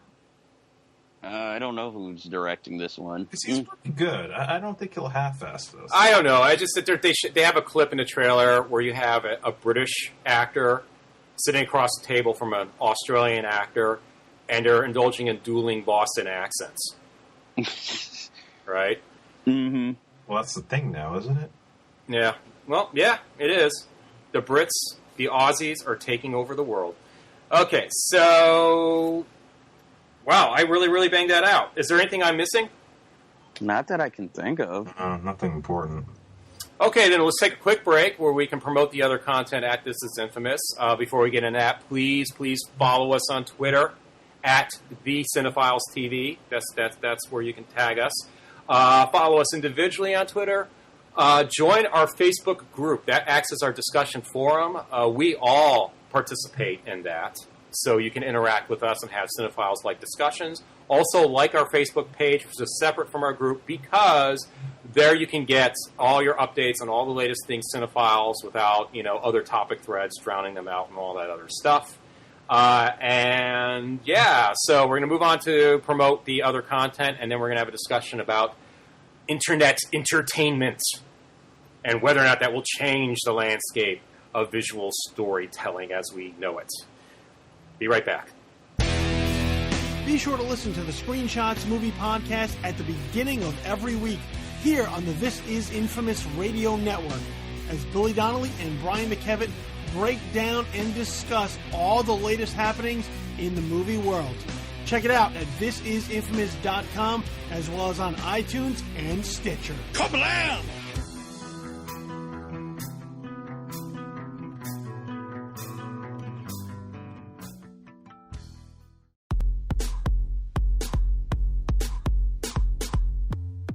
Tired of the same boring interviews where the same questions are asked of the same people over and over and over again? Then it's time for real interviews. For real.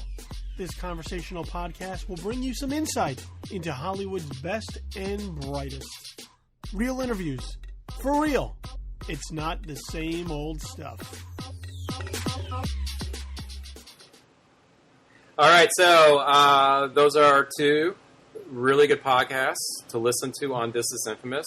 Please check out the other content, the other articles and stuff like that go up there. A lot of good stuff. A lot of good stuff up there. And now for the main part of our discussion, we thought about talking about internet entertainment, how people are experimenting with storytelling in a more interactive way, or in a way that doesn't require you to sit in front of a screen for like an hour and a half, what have you, where things are more or less serialized. Recently, there's been a lot of attention being paid to the rise of the YouTube celebrity, as evident in popular events like VidCon, which happened in California last month, about 3 weeks ago, actually. Maybe it was 2 weeks ago. And that was an event that started about 4 years ago. It started off with maybe 2,000 attendees. 4 years later, it had like 20,000 attendees. Jeez. It was founded by one of the guys behind Vlog Brothers, who are internet celebrities. One of those guys, I forgot the guy's name, but Jeff, you could probably inform us on this, since I think you're a fan of this kind of stuff. He wrote The Fault in Our Stars and Paper Town. Oh, yes, John Green. Okay. John Green, popular young adult novel. He parlayed his internet success into becoming a successful young adult author, and then he parlayed that success into getting his novels turned into movies, and then Synergy would use his internet community to help get the word out there on the films, right?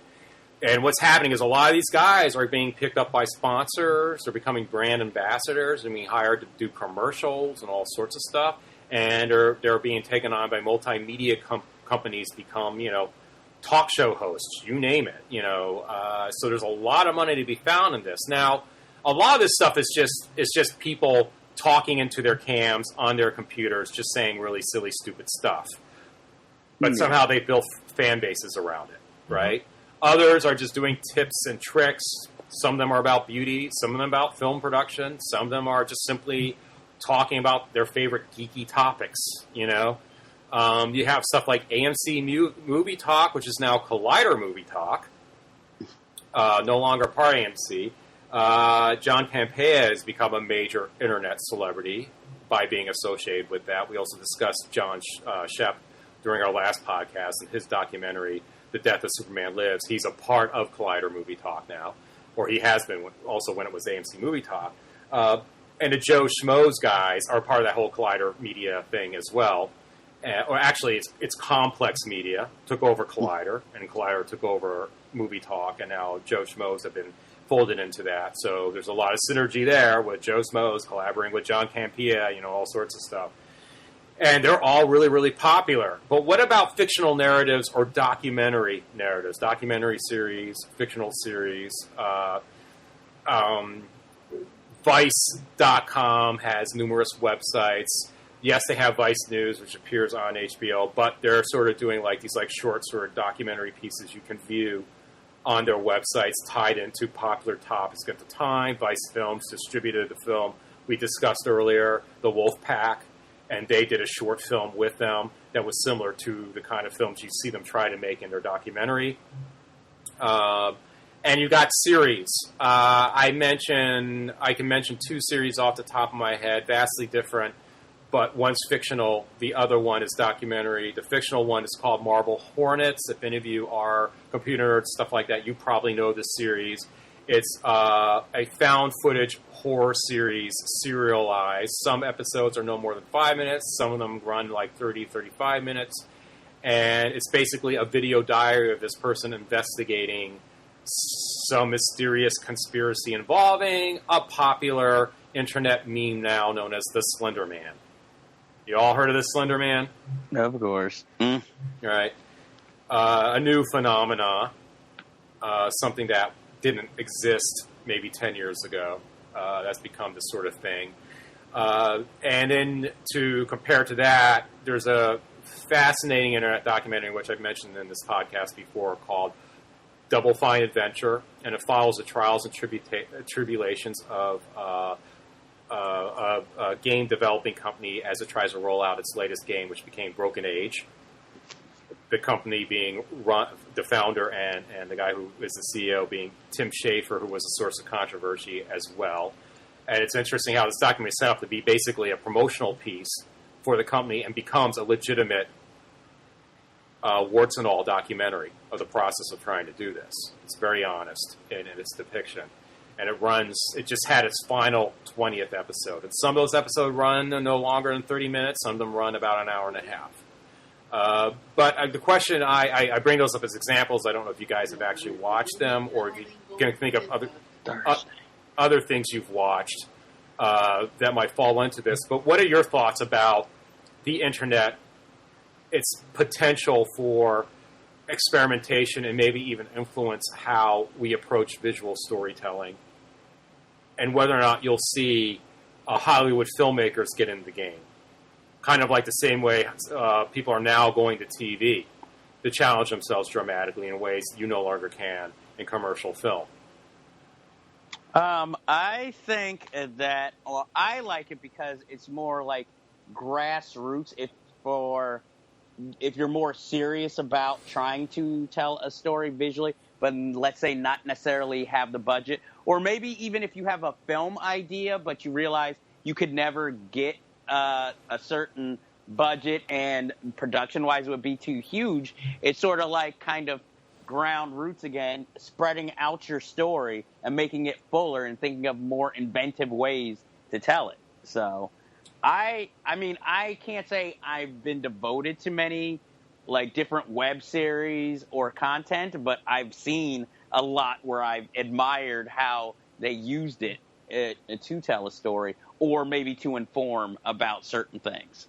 Because, I mean, the only one I really got into was like Video Game High School, which was a web series that ran for 4 seasons on YouTube. But what I thought was interesting was that while that series was going on, they were sort of building up their own little studio, and they'd give you like a mini film school informational tidbits on how like certain things were done, and how you could like send your ideas to them, and they'd help you develop them. Now this is Rocket Jump, right? Yes. I'm a big fan of Rocket Jump. Big fan. So I found it interesting how that more started, this whole studio and helping others to create came from just, trying to get their own web series off the ground and letting you see how they did it. Because I remember the Kickstarter campaigns for, funding for the seasons. So that one is the one I paid the most particular attention to. And I've just watched, others grow from there. And Andre, I'm curious to hear your thoughts because you got your start. Before you attempted to make full-length feature films or short films. Way back when, didn't you and a bunch of friends try to attempt to do sort of like an internet series?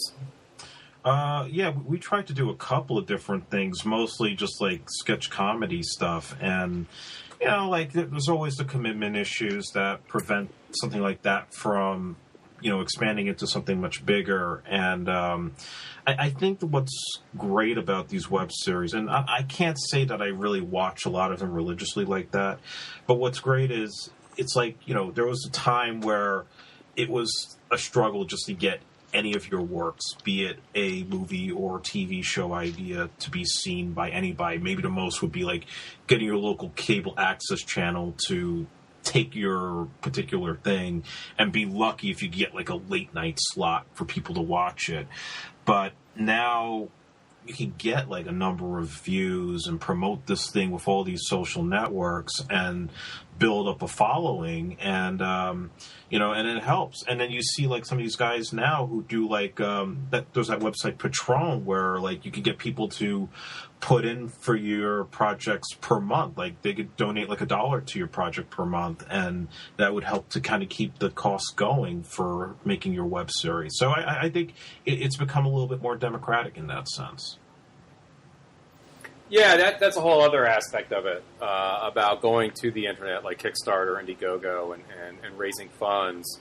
But I'm more intrigued by the storytelling opportunities of creating a series that doesn't have to necessarily be the traditional, okay, you know, this time next week, folks, continuation of what you just saw before, but could be something where, let's say you decide to do like a web series that has a time travel theme, right? And let's say one episode has to be no more than 10 minutes long. The next episode is 30 minutes long, whatever. And then you have an additional video that you could click to that might be someone describing the whole concept of the time travel, the science behind it. Right, and it doesn't necessarily. And then as you follow a series, you begin to realize you don't have to watch it in linear time. That not all these have to follow one after the other. You can watch one and go back to another. You know, that kind of sort of aspect of it to me is intriguing. Like how can you complete a story out of something that is basically a puzzle structure? And go ahead. I'm sorry. Anybody else? Hello? No, I find that idea, I guess, intriguing. I just have never so far committed myself to a series to do it that way. But it's sort of like, it's not exactly choose your own adventure, but I would like that, whereas, you know, like you said, you can always go back, tell the story, or you put the story together how you kind of want to interpret it, as long as, you know, you have a general understanding.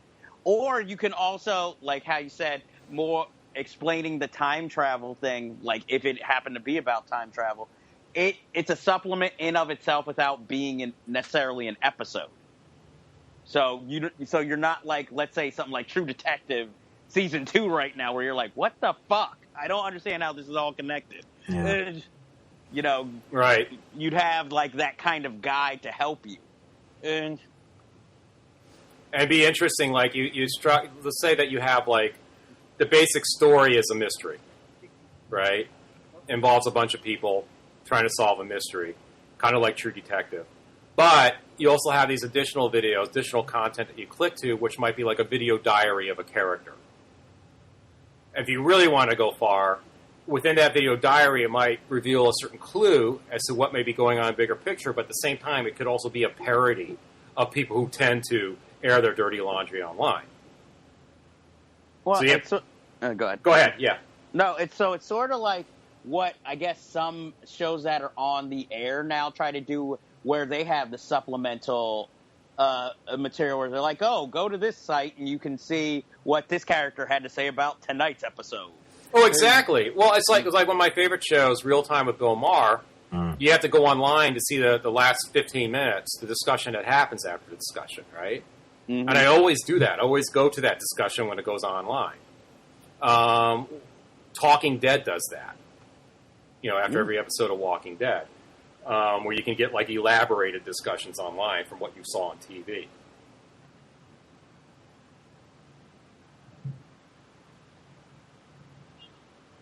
Next.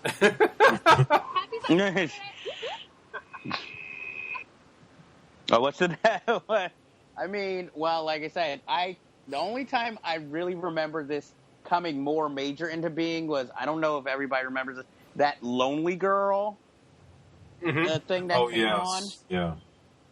You know, where that, started off, it seemed simple, then it became this big mystery, and then a lot of people started really believing this was happening. Then they revealed that it was a series, then kind of all the hype behind it went out, but at least the actress then went from that series, and then she was cast in a series on a major network, and that got canceled quickly, and then you never really heard of her. Or you now have this Grace Helbig, who I guess is really big on YouTube with her comedic videos, So much so that now you have E gave her own talk show on the air. And now, you see, this is the thing that I guess I'm trying to rack my brain around, because, we're talking about, like, the fascination with the ideas of these shows that are coming up on the web, but I'm more curious about, like, how do these shows actually start to trend and to build their audience? Because there's, like, so many people that I even know personally have tried to do a web series. Some even tried to get, like, a name person involved with that, and they don't really get the hits that could generate, for somebody like an E or a BET or a major network to pick it up into a much larger thing. So, what does it have to take to get something like that to go to the masses? Do they have to go to a major journalist website? Do they just have to have enough of a buzz to build word of mouth? I think I was going to say that I think a lot of from what I've seen, a lot of these people that hit it big came in at a time when they hit a niche. There's like the YouTube celebrities the demographic tends to be like teenagers, right? And if, say, the CineFiles was simply all about comic book movies, for example, we'd probably be a lot more popular than we are, right? For example. But then again, we might be more popular. What also adds to that is that a lot of these, within the past, 5 years, a lot of these web series are backed by media companies in the first place and originally incepted by them, right? So they not only are they backed by a name company, they have the promotional resources they need to get it out there, right? And it's not, yes, ostensibly, it's inexpensive to make something with your video camera and put it up on YouTube, but it's not cheap to get it promoted via the social networks. Mm-hmm. No, because you have like Issa Rae, who's making kind of her own industry from different web series, which she writes, directs, and produces, and acts in. And now HBO just bought one of her shows, I guess, to be the more quote unquote urban girls type of series. So it's interesting to see where that's going to go. But not that, you need a budget to pay for, constant, to have your material pushed up there on Facebook, so everyone will see it and will click on it. You need to do something similar with Twitter, and all this stuff. So you do have to set aside a budget for that kind of thing, and that could run you like $6,000 a month. Yeah, and I think she mainly did it through Kickstarter, but also luckily towards the last seasons of her show, I guess Pharrell has a online network, so now he produces that show, or his network does. Interesting. I was also going to say that some of it has to do with the fact that you're just lucky that you have something that taps into whatever the current zeitgeist is, that people want to see it. Yeah, you tap into a niche sometimes that you just get lucky. It's a crapshoot like anything else sometimes. And right. So I think there's a lot of factors there that may ensure the success of an internet show, and it's becoming more and more. This idea is becoming more and more prominent. You have that TV series that was on Starz, I think, The Chair, produced by the same guy behind Project Greenlight. Oh yes, yeah. A similar series, and one of the guys competing, one of the people competing to make a movie, was a YouTube celebrity. Shane Dawson, I think his name is. Oh yeah, he came out with a book of essays also recently. Right, and that's what it comes down to. It's a commitment. You do this. It has to be constant content. You have to have something going up once or twice a week. It has to be entertaining. You have to build a sort of empire around it. Like if it becomes popular, then you want to write and publish a book, right? Keep you in the public eye and all. You have to constantly keep yourself in the public eye. Attend conferences, conventions, you name it, all that stuff. And eventually, if you get enough hits and you get enough popularity, then the advertising companies will come calling and want to hire you to be a brand spokesperson, that kind of thing. And that's happening for a lot of these people. Yeah, you have to be very accessible. Now, what we have yet to see, because we keep hearing this, but we have yet to see it, is that like something that I mentioned before, Marble Hornets, while it was a very popular sort of YouTube phenomenon, it was announced that a movie version would go into effect. Well, we have yet to see that. That's true, but I mean, you had, like, what is that movie, Smosh, that came out from a popular YouTube, like, I guess, sketch comedy series. So, but that also didn't get that much. I don't know how successful the film was, but it didn't have, like, a lot of heavy word of mouth either. It just sort of happened. So, well, we have yet to see, like, if it made its mark. What we should do is, sometime in the future, between now and then, do like a part 2 discussion and actually watch some of these shows and give our thoughts then and see if they work or they fulfill whatever potential that the being online and its interactive nature could supply.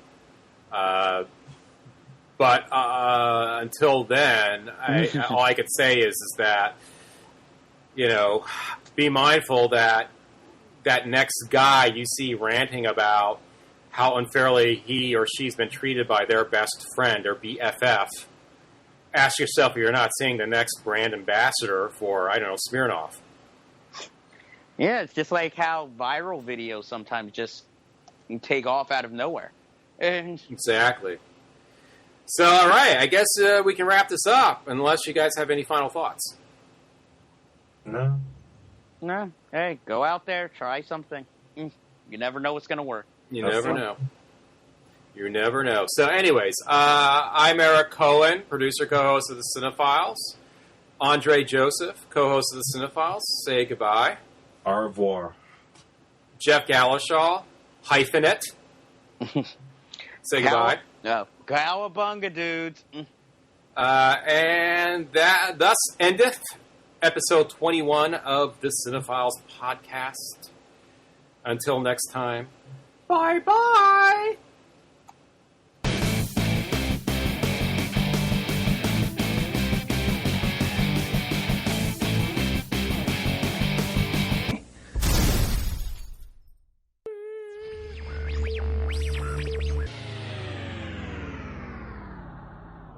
The CineFiles Podcast is a part of This Is Infamous Radio and This Is Infamous Media.